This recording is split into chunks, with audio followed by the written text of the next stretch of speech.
Bonsoir et bienvenue au Wrestling Duck Show, post-game des Canadiens contre les Panthers de la Floride. Et oh my fucking god, quelle manière de finir l'année! Dude! Avec une performance d'équipe qui était moyenne en esti. Ouais. For real, pour les deux premières périodes, c'était vraiment une performance de gardien. Genre vraiment un show-off de gardien. Aucun but accordé. Puis en plus, on a eu une période complète sans pénalité. Je te dis, c'est lui qui doit être content de ça. Mais c'est pas ça qui est plus important. Ils ont pas respecté l'objectif, jouer 60 minutes. Ouais, ça m'a quand même fait rire cette clé-là. Cette pièce d'auto. Qu'est-ce que t'as dit? Ils ont juste joué 10 minutes. C'est ça. C'était comme l'objectif de la soirée, genre. C'était quoi la clé de la victoire pour les Canadiens? Genre Oui, les belles stats de, genre de RDS là-dessus. Ah, la clé de la victoire, jouer que 60 minutes. On n'a pas joué 60 minutes. Et pour le mieux. Parce que vraiment, au début, j'étais comme, celui qui va scorer en premier va gagner. Parce que vraiment, il n'y a eu aucun but dans les deux premières périodes. Ouais. Début de troisième période, boum, on se fait rentrer dedans par les Panthers, un but. Bravo, Montembeau. Ouais, fuck you, Montembeau. Là, je t'invite, bravo. For real, c'était un peu questionnable. Parce que comme je l'ai dit... C'est le deuxième but le pire. Ouais, le deuxième, c'était le pire. Mais vraiment, comme je te le dis, moi, je suis pas le gars qui veut... Je suis plus le gars qui veut blâmer que le gardien là-dessus. D'autres... Tu peux blâmer le coach des gardiens de but, tu peux blâmer. Le coach oui, tu peux blâmer le coach des gardiens de but, le gardien, mais il faut que tu blâmes principalement, genre, la synergie entre le gardien et la défense.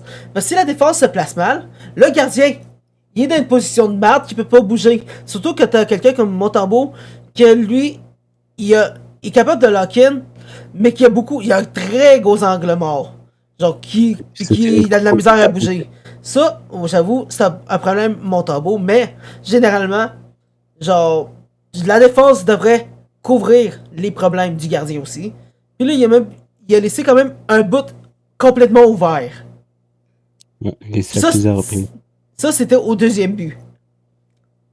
Genre, l'espace était complètement ouvert. Puis Montembeau voulait couvrir le petit spot de côté. Il croyait que genre que la défense allait le bloquer. Allait bloquer l'autre petit espace. Ouais. Donc vraiment, c'est un très gros manque de communication. Tellement. Ça, moi. Mais je peux te comprendre de ton point de vue, Royal, si tu dis que c'est vraiment genre Montembeau le problème là-dessus. Ah ouais. Ben oui. Même pas capable de couvrir ce monde. C'est ça. Mais, là, il restait 4 minutes à la période. Puis, je croyais que c'était fini. Dude, on a lock-in. Là, je veux sortir... On menace qu'il n'y aurait pas de podcast. C'est ça. On avait commencé à dire qu'il allait pas avoir de podcast. Boum, un but a été scoré. Et par qui? Par mon GOAT, Cole Caulfield. Yeah. Après ça, Nick Suzuki. Après, c'est Nick Suzuki qui a fait l'égalité. Quand il restait environ 1 minute, ouais. Genre 2 minutes, c'est la période, vraiment, j'étais comme, on va l'avoir. Non, il restait 4 minutes, je suis con. Après, on a essayé de gosser tout le long à essayer de scorer. Jesus Christ. Puis là, j'étais comme, il faut scorer en overtime, là ou en overtime, parce que on peut pas te faire un autre tir de barrage. Et, on a eu genre un miracle qui s'est passé en overtime. Le rat, Brad Marchand, qui a juste décidé de donner un petit coup de poing à notre cher Matheson. Notre cher Matheson qui fait juste des turnovers. Je me sens mal pour toi. Mais ce coup-là nous a aidés parce qu'on a eu un 4e joueur dans le terrain. Et grâce à ça, et un filet littéralement ouvert devant Nick Suzuki, on a eu le but gagnant. Puis comme je te dis, c'est clairement Nick Suzuki la première étoile. Je te confirme ça maintenant. Troisième étoile, Cole Caulfield. Ça, c'est pour le but. Puis les points. En fait, le but, l'assist qu'il avait fait. Après, c'était le rat, Brad Marchand, qui avait fait le but. Le premier but, je pense en plus pour les Panthers. Et, première étoile, comme je l'ai dit, notre GOAT, Nick Suzuki. Dude. Vraiment, c'était un banger. Dude. J'allais littéralement jeter genre ma chaise à nouveau si c'était pas un but. Parce que vraiment, l'espace était tellement ouvert là-dessus. Ouais, c'est ouvert, ouais. Autant ouvert que les jambes de... Ah, wow, je peux pas continuer là-dessus. Wow.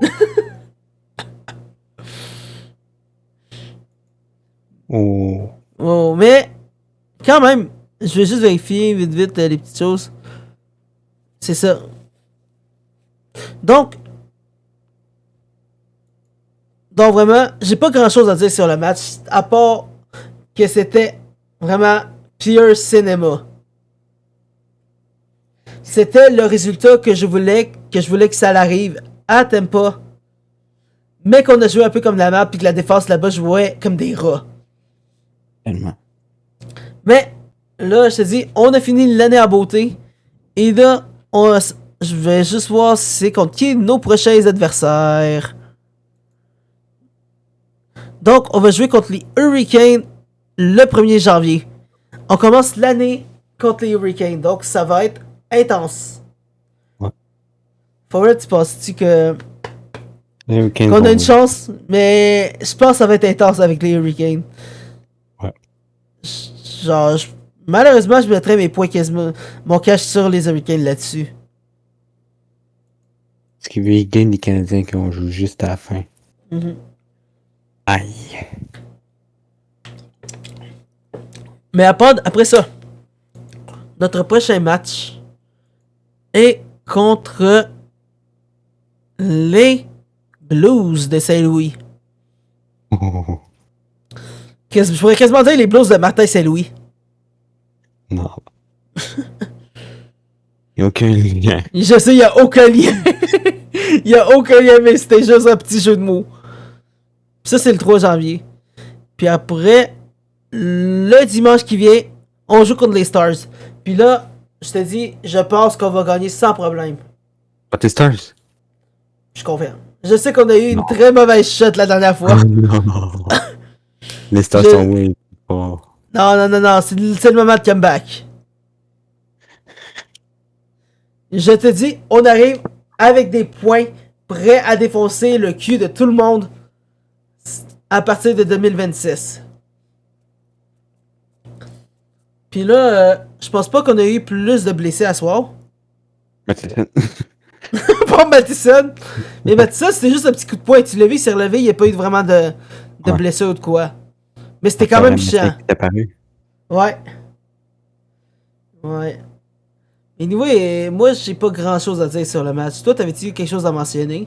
Moi non plus. Vraiment sur ça. Je pense qu'on peut finir avec ça le dernier podcast de l'année 2025 côté hockey des Canadiens. On aura le dernier podcast après, genre WWE de 2025. Mais sur ça, vraiment, n'hésitez pas à suivre les réseaux sociaux en dessous ici. X, Insta, YouTube, TikTok, Twitch, Insta personnel, GG The Killer, Royal. Désolé. Reddit, OF, PH. Le Discord, Daniel, la description de la vidéo. Vraiment, on veut avoir vos commentaires. On veut voir c'est qui que vous détestez le plus dans la lutte, dans la LNH, dans le soccer, dans le foot, je veux dire. Dans la NFL, oui. si c'est pas quelque chose avec les Chiefs, je m'en fous. Ou ban. Ouais, moi je te dis, on déteste les Chiefs ici. Ouais. Mais si vous détestez les Eagles, je vous envoie chier. Si vous détestez Arsenal, je vous envoie chier. Si vous détestez Seth Rollins, je vous envoie chier. Ben c'est good si vous détestez le CF de Montréal. Ouais, ça, CF ou Montréal, c'est à mort. Ouais. Mais ça, t'as-tu une autre team que tu voudrais encourager le monde à détester?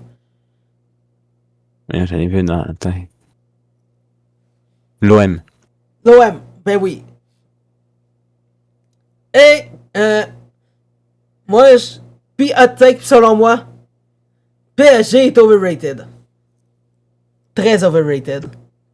À cause des blessures, mais l'an passé, c'était extra. Ouais, mais moi, je parle PSG avec l'air Mbappé. Ouais, ça, c'est vrai, ça. C'est overrated en Chris. Ouais. Tellement. Mais vraiment, on veut finir l'année à beauté. Mais sur ça, passez une excellente soirée. On se repogne en 2026. À plus. Ciao.